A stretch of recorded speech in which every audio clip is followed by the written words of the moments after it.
Bonjour et bienvenue, voici notre tour d'horizon économique, géopolitique et boursier. Nous sommes le mercredi 1er février. Pour comprendre comment tourne la planète finance et lorsqu'elle continue de tourner autour des tweets de Donald Trump, c'est sur la bourse au quotidien. Et l'épisode du jour va s'intituler « Le yo-yo, c'est pas qu'un jeu d'enfant ». Et oui, parce que ça fait maintenant 3 jours que le CAC 40 oscille entre 4830, 4750, 4810, 4750, 4800, allez, 810, pourquoi pas. On secoue un peu le cocotier. Pour l'instant, il n'y a pas grand-chose qui en tombe, en tout cas pas de vrais signaux techniques vendeurs. Néanmoins, la tendance haussière est affaiblie. Le CAC 40 et l'Eurostoxx dessinent ce qu'on appelle un rounding top. Il est vraiment de très belles factures. Donc on peut dire que l'implication ou l'anticipation qu'on peut faire à court moyen terme est baissière, d'où notre recommandation pour ceux qui ne nous auraient pas suivis jusqu'à présent de prendre une couverture sous forme de BX4 pour le CAC 40, de BXX sur l'Eurostoxx, même si pour l'instant, eh bien, les signaux vendeurs sous 4008 se retrouvent par 2 fois invalidés, puis revalidés, puis peut-être invalidés, puis peut-être de nouveau revalidés. Alors, qui peut acheter le CAC sous les 4008 ? Eh bien, tous ceux qui se disent que, alors ils ont tout raté, ils ont raté le rallye Trump, ils ont ensuite raté le rallye de la BCE, annonçant un QE no limit.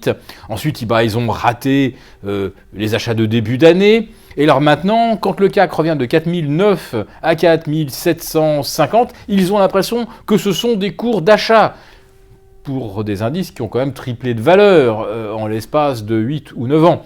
Alors évidemment, le CAC 40, vous nous direz, algébriquement, il n'a pas triplé de valeur, mais ce qu'il faut regarder, naturellement, c'est le CAC 40 Global Return. Il faut regarder le DAX, il faut regarder des indices qui sont quelque part comparables et qui reflètent véritablement la performance du marché depuis mars 2009.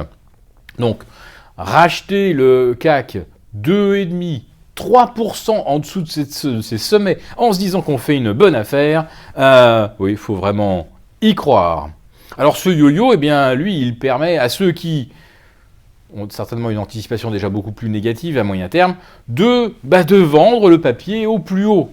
Alors au plus haut, pour le CAC 40, Global Return, ça signifie 12 000.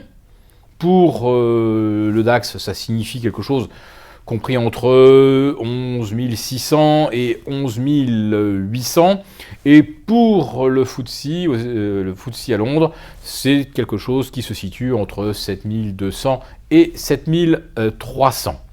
Quand on voit d'où ces indices viennent, même en vendant 10% plus bas, on vendrait encore très cher. Mais voilà, on n'arrête pas de nous dire que les places européennes et les actions européennes sont moins chères que les actions américaines. C'est une évidence, mais on ne peut rien y faire.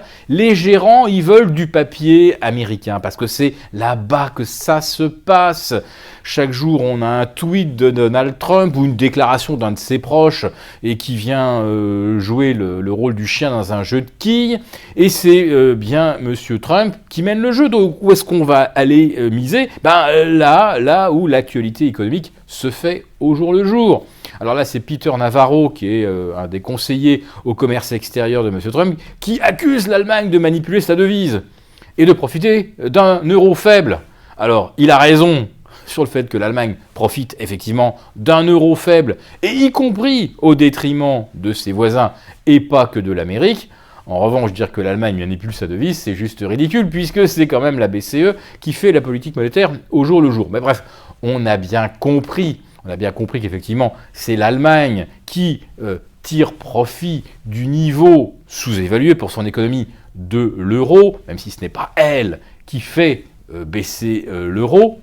Et on a bien compris que M. Peter Navarro travaille pour la Trump Incorporation, qui a pour but effectivement de dresser les Européens les uns contre les autres et d'aboutir à la dislocation de la zone euro. De toute façon, c'est clair, l'Amérique a décidé de réduire ces déficits que je pourrais même appeler jumeaux. Et pour cela, eh bien, il faut s'en prendre aux pays qui ont le plus gros excédent commercial. Donc, sur Terre, c'est aujourd'hui l'Allemagne qui a le plus gros excédent commercial face à tous les pays, sauf peut-être face à la Chine. Donc, les États-Unis ont commencé avec le Mexique, premier gros déficit. Ils vont s'en prendre à la Chine et naturellement, ils s'en prennent à l'Allemagne, même si c'est de façon un petit peu maladroite. Bref, Trump et son équipe, ils vont nous pourrir.